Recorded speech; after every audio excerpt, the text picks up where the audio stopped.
Now I'm going to hang on to my sled here because I don't know if I'm going to need it when I make up a jig that's going to help me press the teeth into each little slot. And this went pretty good yesterday. Yeah, where's my little piece of paper here? Yeah, rhythmatic fixation. Well, what I was trying to talk about, it's kind of that, but a little bit different.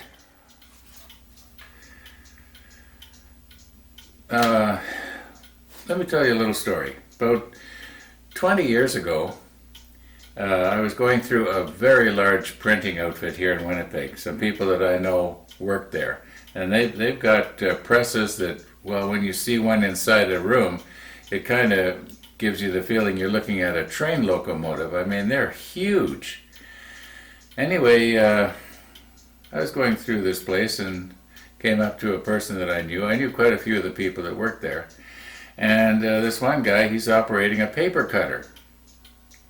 And he'd take a ream of paper, well, it would be thicker than a ream, and he would stick it in, and then he pushed a button or did something. I can't remember exactly how he did it. And then down would come the knife, and it would slice it off. Well, you know how it goes. And the best thing I remember about that is thinking, the way you're doing this, and I can't tell you how to do your own job, but the way you're doing this, you're going to end up getting your fingers cut off, because it was possible for him to leave his hand under where the knife was going to come. I don't know if he had disabled the fact that you had to use both hands to trigger it, or you know how those things work. But I was thinking eventually something could happen.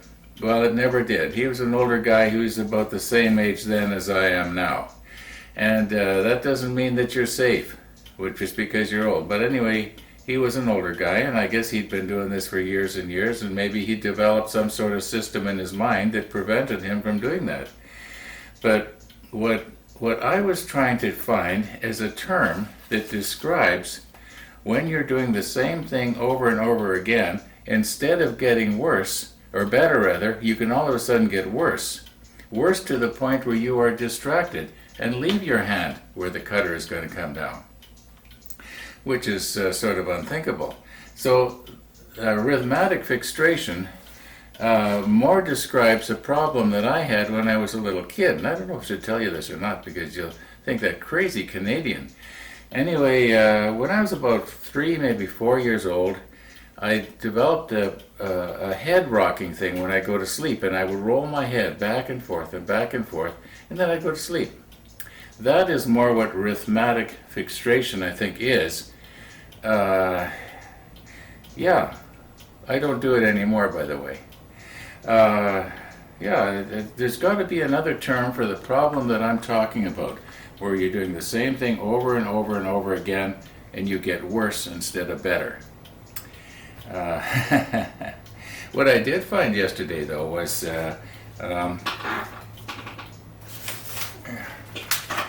okay, so I have my template here, and I only need one, but I found that when I was looking up really close, I wasn't using these glasses, I was using another pair that I've got over there somewhere. They're a lot stronger, so I was able to get down nice and close to make sure that I had everything adjusted just right here. And brings up another problem. If you guys had seen me doing it, you would have said, I would have got comments, your forehead is too close to the blade, and it was. Actually, I heard of a guy here in Manitoba, I think it was Winnipeg, he committed suicide by putting his forehead in the blade. Now, he wasn't around to ask, is that what happened? But because of other evidence that preceded that, they determined that he had committed suicide by sticking his head in the blade. So these things can kill you, in other words.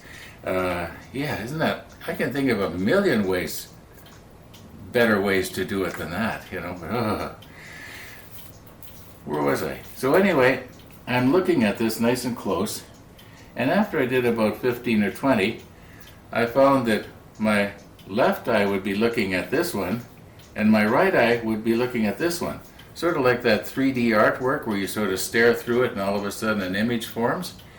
and I had to, reconcentrate myself into, But what I did was, it took me about 2 hours altogether to do all of these, and I would stop in between and do something, and eventually I went and made my nutritious smoothie. And anyway, this is going on all morning. Let's get at this. I got to figure out ways now to make. What am I going to use for teeth here? About this. If anybody knows another term that maybe describes better what I'm talking about, I don't think there is, because I was on the internet this morning. I just couldn't find it. I tried everything. I tried rhythmatic distraction, rhythmatic this, repetition this, repetition that. I couldn't find a term that describes the problem that I'm talking about. It's got to be out there. Now, this is sort of off the subject, kind of. But I'm still getting comments about those rants that I did about the Laguna Resaw King blade, and people are still not understanding me. The point that I was trying to make was that I thought that Laguna was deliberately trying to deceive in their advertising. And that's the point I was trying to get across. And right now I'm trying to get across something else, and I seem to be unable to find the words I need here. Now, it's not so much in that when you do the same thing over and over again, you get worse, although that kind of can happen. It's that you can become distracted from the repetition, and then you'll have an accident. There's got to be a term for that. Maybe that's the term. Maybe I'm the only one that has this problem, but I don't think so. Anyway, what I'm thinking of doing for the teeth, boy, is this one disjointed episode here. For the teeth, I'm thinking, how about these things? What would happen if I was to put one of these to the bandsaw and cut, about 1/16 of an inch, or no, 1/8 of an inch wide, or maybe a little thicker. And I don't know if the grain runs right on this, though. I'll have to just try it. Maybe I'll just try that, because I think these would make very, very strong teeth. When they're thin. This one here will have a lot more force. The teeth on this will have a lot more force than the teeth on that large wheel. Probably 5 times as much. Let's clean up here and rip some of these up and see what we got.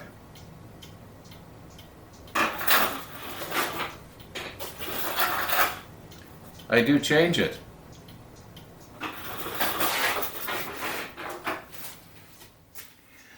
Okay, as long as we're talking about the Resaw King blade here, I've had it now for how many years, and it seems to be just as sharp now as when I first got it. I'll also say, if you don't mind spending the extra money, get it. It is better. That's all I'm going to say today. Now, these slats from the binder, well, it seems like they are just a little over 1/2 inch thick. Okay, so I don't know if I can get 3 slices off or just 2. I think possibly the best way for me to go here is to just split them up the middle and then take them down to size in the thickness planer. But before I go to a lot of work and doing a whole bunch of little teeth and then find out it's not too good, I think I'll just split one, and anyway, let's get at it.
I didn't do too good a job at getting these the same height.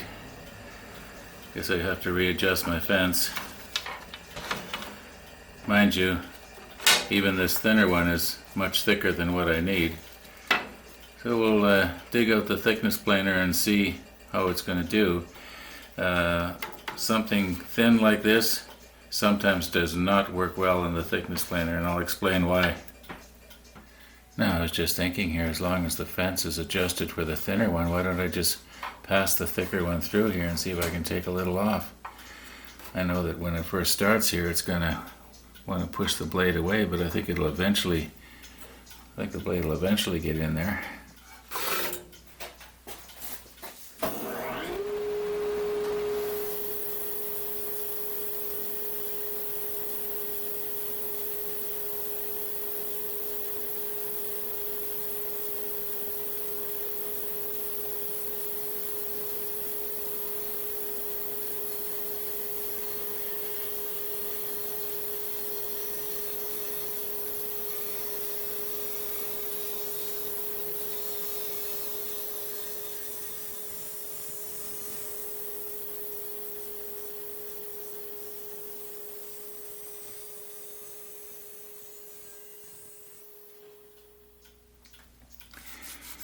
Now, I'm not trying to sell this blade, I'm just trying to let you know what it's like. And this blade does have something that no other bandsaw blade that I've ever had before has, and that is the kerf is extremely narrow. So you lose very, very little when you're trying to do like a veneer or something like that. Look at how thin that is. It's pretty good. Not as advertised, but pretty good. So what I want to do here is I want to crank this up as high as it will go so that we can look underneath there.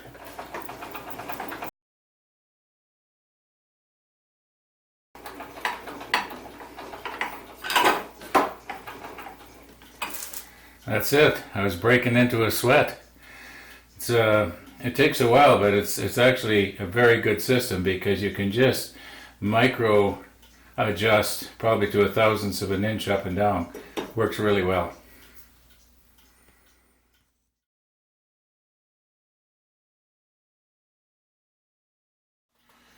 Okay, I'm kind of looking in at an angle from the side here, looking up. Now right here, we have the lead end pinch roller. We have the cutter blade. Now this is just an ordinary, flat blade. This is not the type of cutter that I would have if I had spent the extra money and didn't. But anyway, so that's the cutter. Then right here is the outfeed roller. And you can see there's about 2.5 inches from where the blade is cutting to the outfeed roller. So keep that in mind, and I'll try and show you what the problem is with thin stuff. Now, I'm not the world's best drawer, that's for sure, but I'm hoping you can understand what I'm trying to do here. Now, the gray square block on the bottom, that represents the table, and you're looking at the planer from the side.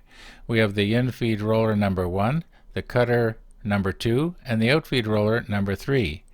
Now that tan-colored piece of wood there, well, that represents the thin piece of wood we're going to try and pass through.